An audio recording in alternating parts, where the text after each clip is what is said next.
बिस्मिल्लाहिर रहमानिर रहीम। अस्सलामु अलैकुम व रहमतुल्लाहि व बरकातुहू। I hope all my dear students, you are hale and hearty at home. After a long time, again I am with you today on Rangpur Online School. So dear students, I would like to welcome you all to Rangpur Online School again. And you know, generally I take the classes for class 9 and 10 on English second papers, and I have given some lectures on some specific topics. And dear students, you know, my target is to give you some techniques so that we can be perfect, we can remove our fearness in the SSC examination. So today I am going to take a very unconventional class for you. Today I will not take any classes on your grammatical items for your SSC exam. Today I am going to talk to you about writing skills. So dear students, today I am going to tell you some techniques on how we can translate a Bengali sentence into English. So সুপ্রিয় শিক্ষার্থীরা, আজকে আমি একটু গতানুগতিকের বাইরে গিয়ে আমি আপনাদের সামনে একটু অন্য বিষয়ে কথা বলতে চাই। সেই বিষয়টি হলো এরকম যে আমরা ইংরেজিতে যখন কিছু লিখি বা লিখতে চাই, ঠিক লেখার আগে আমার মাথায় কিন্তু ওই বিষয়ের বাংলা ব্যাপারটি আমার মাথায় আসে।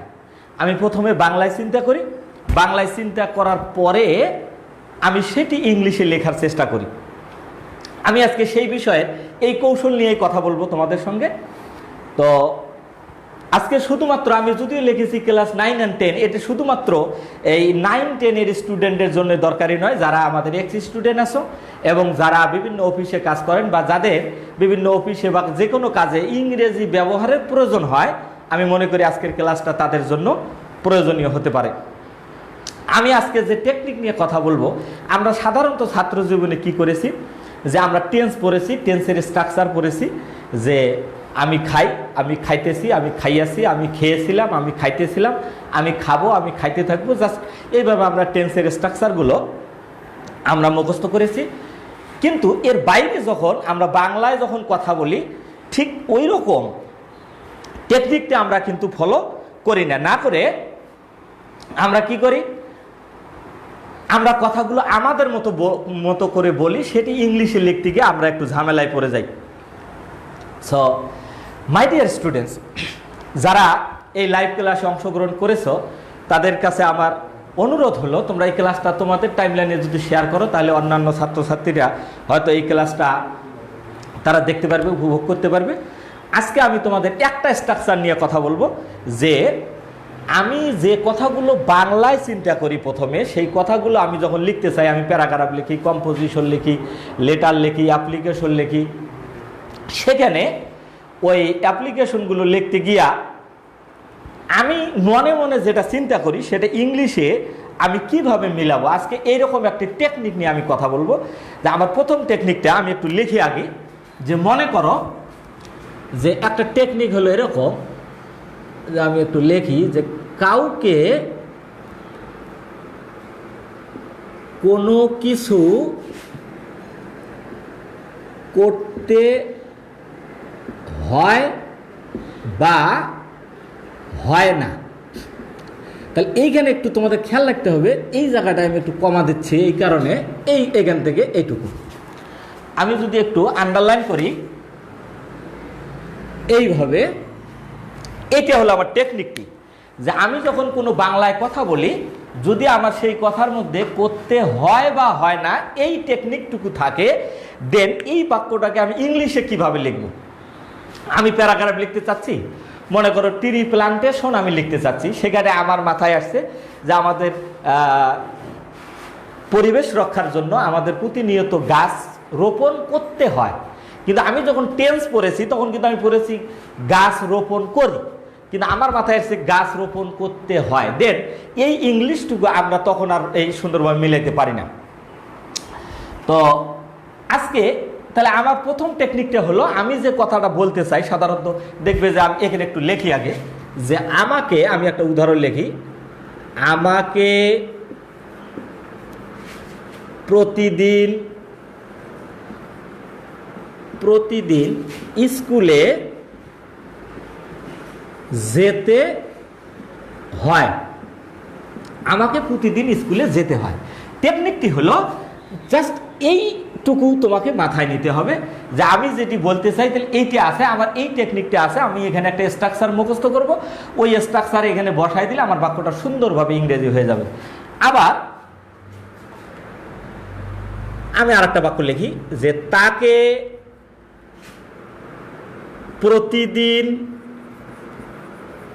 প্রতিদিন বাজারে যেতে হয় না। তাহলে এইখানে আমি যা দেখব, এই জায়গাটা এইখানে আমি খেয়াল করব। ঠিক বাংলা ক্রিয়াটা আমার টেকনিকটা হলো হয় বা হয় না। এইটা যদি কোনো কথায় আমি নিয়ে আসতে চাই, বা আমার কারোর সাথে কনভারসেশনের সময় আমি কারোর সাথে কথা বলছি, সেই সময় যদি আমি এটা দিয়ে বলতে চাই, আমি তো তাৎক্ষণিকভাবে কি বলতে চাই ইংলিশে, তার আগে কিন্তু আমি বাংলায় চিন্তা করি। সেই চিন্তায় যদি আমার এরকম কথা আসে, তাহলে তাৎক্ষণিকভাবে আমি কথাটা ইংলিশে কিভাবে বলবো। তাহলে আমাদের আজকের টেকনিকটা হলো করতে হয় বা হয় না। এরকম যদি কোনো কথায় আমরা আসি, তাহলে এই বাক্যটা কিভাবে আমি ট্রান্সলেশন করব। আমরা এখানে তুবা অংশগ্রহণ করেছে, আসসালামু আলাইকুম। ওয়ালাইকুম আসসালাম। অথৈ সরকার, ওয়ালাইকুম আসসালাম। তোমরা যারা এখানে অংশগ্রহণ করেছো, তারা যদি খুব দ্রুত আমাকে যদি এই বাক্য দুটার ইংলিশ বলতে পারো, তাহলে তোমার একটু কমেন্টে জানাও, আমি দেখব যে তোমরা আসলে এই পারো কিনা। আসলে আমরা যখন টেন্স পড়েছি, ঠিক এইখানে গিয়ে তোমরা কিন্তু একটু হিজিবিজির মধ্যে পড়ে যাবা, দেখবে কনফিউশন হয়ে গেছে, কিভাবে মিলাবা, কি করবা না করবা, এইটাতে তোমরা দেখবা যে মিলাইতে পারছো না। কিন্তু আমার সামান্য এই টেকনিকটুকু যদি জানা থাকে, দেন খুব ইজিলি আমরা এটা করতে পারবো। খুব ইজি। দেখো আমি এখানে লিখতেছি যে আমাদের এইটা হলো টেকনিক, কিন্তু আসল সূত্রটা এইটা। তাহলে এটা যদি আমাদের সূত্র হয়, আমাকে শুধু মনে রাখতে হবে যে এই ইংরেজিতে তোমরা হয়তো অনেকে ভাবতেছো, যারা আমি জানি যারা লাইফে ক্লাসে অংশগ্রহণ করতেছো, তারা সবাই হয়তো ভাবতেছো যে স্যার এখানে তো হ্যাভ টু ব্যবহার করলে হয়ে যাবে, কিন্তু আসলে হবে না। আমরা জানি হ্যাভ টু মানে যেতে হবে। তাহলে এখানে আছে যেতে হয় বা হয় না। দেন এই যে আমাদের টেকনিকটুকু, শুধু এই সামান্য কথা জানা না থাকলেই আমাদের এই সমস্যা হয়। তাহলে এখানে কি দিয়ে মিলাইতে হবে, দেখো শুধুমাত্র এই কাজটুকু করতে হবে। am to is to are to, শুধু এইটুকু কথা যদি আমার মাথায় থাকে, তাহলে আমি এটা মিলাইতে পারব। am to is to are to। এবার যদি এটা তো হলো করতে হয় বা হয় না, এবার আমি যদি লিখি এ করতে হয় না, দেন আমাকে একটা টেকনিক করতে হবে।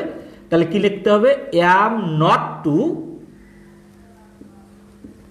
is not to, অথবা are not to। এটি হলো আমার টেকনিকটা। এবং অ্যাজ এ স্টুডেন্ট, যেহেতু আমি নবম দশম শ্রেণীতে পড়ি, আমরা খুব ভালো করে জানি যে এর সামনে একটা কি লাগবে, সাবজেক্ট লাগবে। এর সামনে কি লাগবে, সাবজেক্ট লাগবে। এখানে কি লাগবে, এইখানে একটা ভার্ব লাগবে, তারপরে অবজেক্ট লাগবে, এরপরে যদি আমার দরকার হয় তাহলে এক্সটেনশন দিতে হবে। এখানে একই সমস্যা, যে এইখানে একটা ভার্ব, পরে অবজেক্ট, পরে যদি আমি এক্সটেনশন দেই, তাহলে এই বাক্য কিন্তু হয়ে যাবে। তাহলে আমার মাথায় কি রাখতে হবে, আমি আসলে কি বলতে চাচ্ছি, আমার টেকনিকটা কি। টেকনিকটা হলো যে আমার জাস্ট এই কথাটুকু মনে করতে হবে যে am to is to are to। তাহলে আমি আমার কোনো লেখনীতে, আমার কোনো রাইটিং স্কিলে আমি যদি একটা প্যারাগ্রাফ লিখতে যাই, একটা কম্পোজিশন লিখতে যাই, স্টোরি রাইটিং লিখতে যাই, তাহলে সেইটা যখন আমি লিখবো, আমার তো প্রথমে বাংলা আসবে। বাংলায় যদি এইরকম কোনো কথা আসে দেন আমি এই স্ট্রাকচারটা আমার মাথায় থাকবে, দেন হবে কি আমি যে সেন্টেন্সটি লিখবো, আমি যে ইংরেজিটি লিখবো সেখানে ভুল হওয়ার কোনো সম্ভাবনা থাকবে না। তাহলে আমি একটু এখানে দেখতে চাই যে দেখি আমরা এটা পারি কিনা। আমাকে প্রতিদিন স্কুলে যেতে হয়, তাহলে আমি এই এখানে একটু মিলাই যে যেতে হয়, তাহলে এটা অ্যাফার্মেটিভ আছে। আমি একটু লিখি, সাবজেক্টটা লিখি আই, তাহলে আই এর পরে কি হবে এম টু, ভার্বটা কি যেতে হয়, তাহলে ভার্বটা হলো গো। আই অ্যাম টু গো, কোথায় যেতে হয় স্কুলে, টু স্কুল, কখন যেতে হয় প্রতিদিন, তাহলে আমি এখানে লিখব এভরি ডে। একেবারে বাক্যটা খুব সহজভাবে আমি তখন ইংলিশে লিখতে পারবো। আমার কিন্তু শুধু প্রয়োজন এই জায়গার টেকনিকটুকু জানা, যে এখানে যদি হয় আছে এই বাক্যটা কিভাবে মেলাবো। এবং এর নবম দশম শ্রেণীর ছাত্র হিসেবে তোমাদের কিন্তু এটা খুব ভালো করে জানা আছে যে এইটার পরে সামনে কি লাগবে সাবজেক্ট, তারপরে প্রিন্সিপাল ভার্ব ছাড়া যেহেতু বাক্যটি হবে না, এরপরে আমরা অবজেক্ট এভরিডে। এবং তোমরা খুব ভালো করে জানো যে আমি তোমাদেরকে হয়তো বলেছিলাম যে আমরা কি করি, যে এই আমি একটু এখানে লিখি কে বা কাহারা, এটা আমরা প্রথমে লিখি, তারপরে কি লিখি কাজটা লিখি, কাজ মানে ভার্ব, তারপরে কি লিখি কি অথবা কাকে, তারপরে কি লিখি প্লাস যদি আমি দেই এখানে কোথায়, তারপরে কি লিখি কখন, তারপরে কি লিখি কিভাবে। আসলে এগুলো কিছু, এইটা একটা টেকনিক যে আমি একটা বড় বাক্য যদি সাজাতে চাই, বাংলায় লেখা আছে সেটা ইংলিশে কিভাবে সাজাবো। তোমার যদি এইভাবে যাও কে বা কাহারা, এখানে প্রশ্ন করলে এই ভার্বটাকে প্রশ্ন করলে পাওয়া যাবে কে কাকে যেতে হবে আমাকে, তাহলে কাজটা এখানে লিখলাম। কি এর কোনো প্রশ্নের উত্তর এখানে নাই, কোথায় প্রশ্ন আছে কোথায় যাবে, তাহলে সেটা লিখলাম। মানে এটা প্রশ্ন পাইলে আমি এখানে লিখতাম, নাই তার পরেরটা দেখেছি কোথায় লিখছি, কখন এখানে লিখছি, কিভাবে যাবে যদি সেখানে থাকতো তাহলে আমি এখানে লিখে দিতাম। সো ডিয়ার স্টুডেন্টস, এবার এটা আমি একটু মুছে দিচ্ছি, এটা জাস্ট একটা টেকনিক। এবার আসি, তাকে প্রতিদিন বাজারে যেতে হয় না, তাহলে আমি একটু প্রশ্ন করি কে যায় না বাজারে প্রতিদিন, তাকে, তাহলে হি অথবা সি, বাজারে যেতে হয় না। আমাকে এই সূত্রটা আমার মনে আছে, হি ইজ নট টু, কিন্তু যেতে হয় না, হি ইজ নট টু। এবার ভার্বটা আমাকে লিখতে হবে go, he is not to go, কোথায় যেতে হয় না বাজারে, টু মার্কেট, কখন যেতে হয় না প্রতিদিন, তাহলে এভরিডে। একেবারে কি সহজ, এভাবে আমরা খুব সহজে এই ট্রান্সলেশনগুলো করতে পারি। এবার একজনকে তাসফিহা জামান, আসসালামু আলাইকুম। ওয়ালাইকুম আসসালাম। আমি তোমাদের কাছ থেকে একটু কমেন্ট আশা করতেছি যে এইখানে এইটা আমার এই স্ট্রাকচার দুটো থাক, আমি এখন একটা বাংলা বাক্য লিখবো, তোমার খুব দ্রুত চেষ্টা করবে যে এটার উত্তর দিতে পারো কিনা। আমি যদি এখন এখানে একটা লিখি যে ছাত্রদের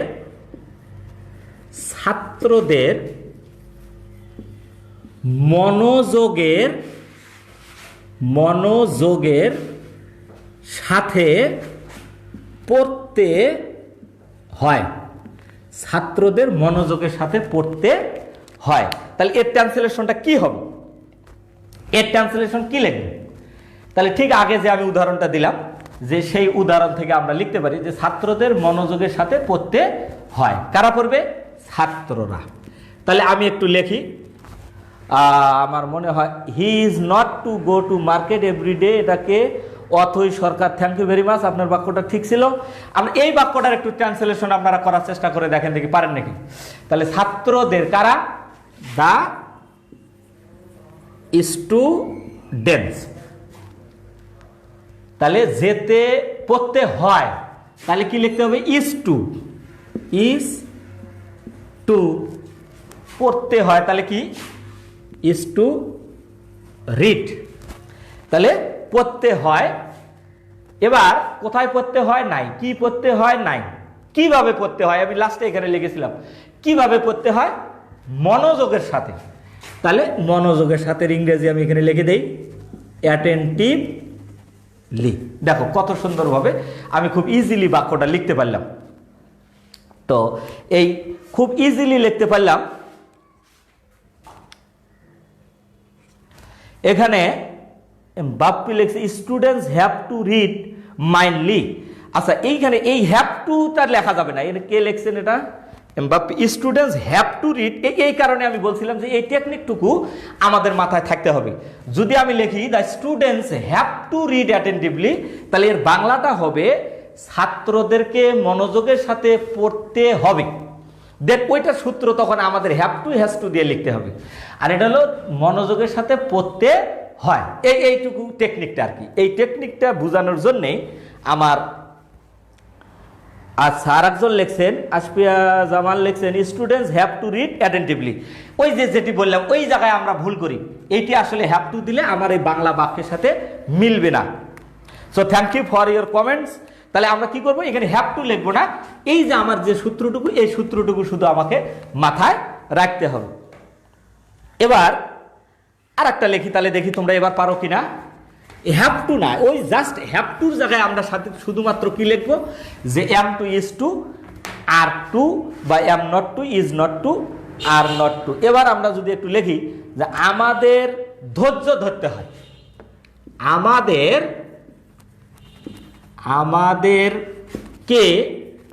ধৈর্য ধরতে হয়। এই যে আমার চিহ্ন কিন্তু এটা, তাহলে এই চিহ্ন দিয়ে আমার এটা জানা আছে যে ধৈর্য ধরতে হয়। তাহলে এখানে আমি কি করব? কারা ধৈর্য ধরবে? আমাদেরকে। তাহলে কি লিখবো? উই। আচ্ছা, উই এর পরে কি হবে? তাহলে আর টু। কি ধৈর্য ধরতে হয়, তাহলে আমি কি লিখবো? এর ইংরেজি টেক। কি ধরবে? ধৈর্য, প্যাশেন্স। এই দেখো, তাহলে খুব সহজে আমরা এইভাবে এই বাক্যগুলো ক্যান্সেলেশন করতে পারবো। আমি একটু নেগেটিভে যাব, যে নেগেটিভে আমরা কি লিখব? যে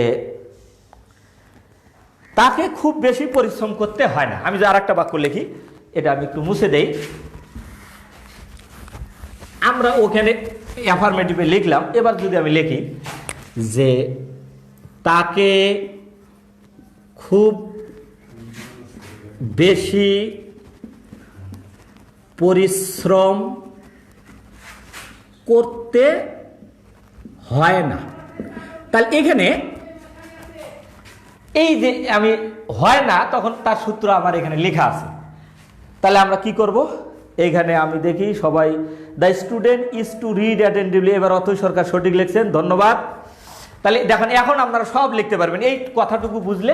এটা যদি আমরা লিখি, তাহলে কে পরিশ্রম করে না? করতে হয় না কাকে? তাকে। তাহলে আমি কি লিখবো? তাহলে আমি যদি আমার সূত্র মতো লিখি, তাহলে হি করতে হয় না, তাহলে আমার কি লিখতে হবে? ইজ নট টু, কি করা লাগে না? পরিশ্রম করতে হয় না। তাহলে is not to do hard work. কিরকম পরিশ্রম করতে হয় না? কতটুকু? খুব। এটা মেলে গেল। তাহলে এটি আমার উদ্দেশ্য ছিল যে এই রকম টেকনিক যদি আমরা কিছু শিখতে পারি। আমি আজকে একটা টেকনিক নিয়ে কথা বললাম, তাহলে এরকম যদি আমার কাছে যদি 10টা 15টা 20টা টেকনিক আমার মুখস্থ থাকে, দেন আমি ইংরেজিতে যে কোনো কিছু লিখতে যাই না কেন, আমার বাক্যটা ভুল কিন্তু হবে না। আচ্ছা, এখানে আমার আরেকটু কথা বলা উচিত। আমি অ্যাফার্মেটিভ আর নেগেটিভ দুটো বললাম, কিন্তু এগুলো যদি ইন্টারোগেটিভ হয় তাহলে আমরা কি করব? তাহলে আমি যদি এই রকম লিখি যে তোমাকে কি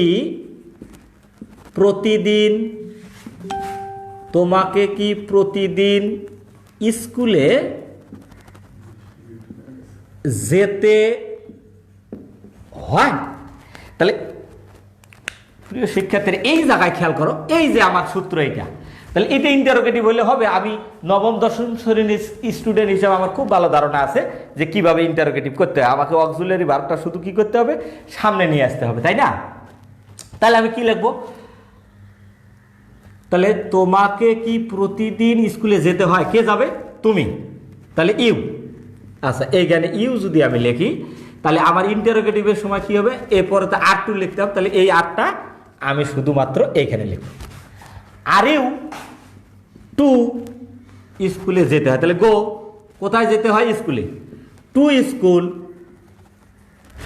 তাহলে are you to go to school, কখন যেতে হয়? প্রতিদিন। তাহলে এভরিডে, এভরি, এই আমার এই বাক্যটা হয়ে গেল। আবার আমি সর্বশেষ আর একটা বাক্য তোমাকে, he is not to do hard work মাস। অতএব সরকার আবারও সঠিক উত্তর লিখেছেন, আপনাকে অসংখ্য ধন্যবাদ, আপনি আমাদের সঙ্গেই থাকেন।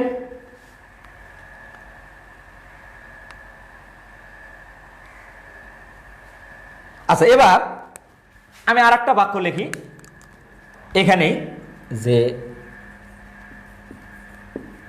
আসমাকে কি বাড়িতে কাজ করতে হয় না?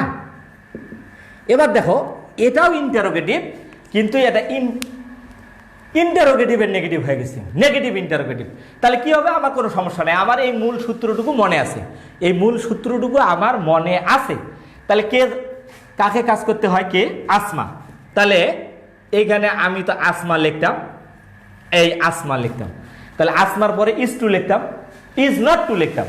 তাহলে আমি সেই ইজটা যদি খালি এইখানে আমি নিয়ে আসি, যে ইজ আসমা নট টু কি করতে হয়? কাজ করতে হয়। নট টু, বাড়িতে কাজ করতে হয় না। তাহলে ইজ নট টু ওয়ার্ক, কোথায় কাজ করতে হয় না? বাড়িতে। তাহলে অ্যাট হোম। আর কি আছে? আসমাকে কি বাড়িতে কাজ করতে হয় না। তাহলে is Asma not to work at home দিয়ে আমি এইখানে দিলাম। তাহলে দেখো বাক্যটা খুব সহজেই হয়ে গেল। এইখানে একজন জবাব দিয়েছেন, is Asma not to work at home. Yes, absolutely right, thank you very much. এটা আসফিয়া জামান, থ্যাংক ইউ। এই যে আপনারা বুঝে ফেলেছেন, এই জন্য আপনাদেরকে অসংখ্য ধন্যবাদ, যে এটি কঠিন কোনো কাজ নয়। সো ডিয়ার স্টুডেন্টস, আজকে আমার যে উদ্দেশ্যটি ছিল, আমার উদ্দেশ্যটি ছিল আপনাদেরকে, এবং আমি জানেন প্রত্যেকটা ক্লাসে আমি বলে থাকি যে আমি একটা করে কৌশল আপনাদেরকে শেখাতে চাই। এটি আরেকটি কৌশল, যে আমি যে আমার ইংরেজির অনেকগুলো রাইটিং স্কিলস আছে, আপনারা জানেন প্যারাগ্রাফ লিখতে হয়, লেটার লিখতে হয়, অ্যাপ্লিকেশন লিখতে হয়, তারপরে কম্পোজিশনস লিখতে হয়, স্টোরি রাইটিং লিখতে হয়। এগুলো লিখতে গিয়ে কিন্তু ঠিক একজন স্টুডেন্ট, আমি নিজেও একজন স্টুডেন্ট ছিলাম। তাহলে কি করি আমরা? প্রথমে মাথায় বাংলাটা চিন্তা করি, তারপরে ইংলিশ বাক্যটা লিখি। তাহলে আমার কাছে যদি এইরকম কিছু টেকনিক থাকে, 10টা বা আমার কাছে যদি 15টি টেকনিক থাকে, দেন 15টি বাক্য আমি বাংলায় কিন্তু খুব সুন্দরভাবে সাজিয়ে আমি ইংরেজিতে লিখলেই একদম 15টা বাক্য লিখলে একটা প্যারাগ্রাফ, একটা স্টোরি, অনেক কিছু হয়ে যাবে। বা একটা স্ট্রাকচার ব্যবহার করে যদি 2টো করে লিখি, তাহলে 15টা স্ট্রাকচার আমার মুখস্থ, তাহলে 30টি বাক্য হয়ে যায়। 30টি বাক্য হলে আমার রীতিমতো একটি কম্পোজিশন হয়ে যাবে। সুপ্রিয় ছাত্রছাত্রীরা, আজকে আমি অনেকটা সময় নষ্ট করে ফেলেছি, এবং আমার উদ্দেশ্য ছিল যে একটি টপিকস বলা, এই একটি স্ট্রাকচার নিয়ে আজকে আমি কথা বললাম। এই স্ট্রাকচারটি যদি আপনাদের প্রয়োজনে আসে, আপনারা যদি মনে করেন এটি ফলপ্রসূ, তাহলে আপনারা আমাকে কমেন্টে জানাবেন, তাহলে আমি আমার পরবর্তী ক্লাসগুলো এই স্ট্রাকচারের উপরেই নেওয়ার চেষ্টা করব।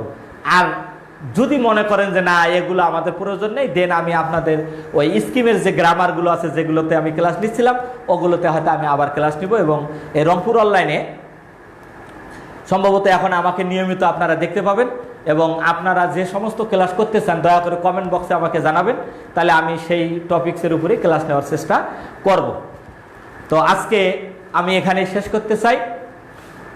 আবারও সকলকে অসংখ্য ধন্যবাদ, শুভেচ্ছা। আসসালামু আলাইকুম ওয়া রাহমাতুল্লাহি ওয়া বারাকাতুহু। মে আল্লাহ ব্লেস ইউ। আল্লাহ হাফেজ। Thank you very much.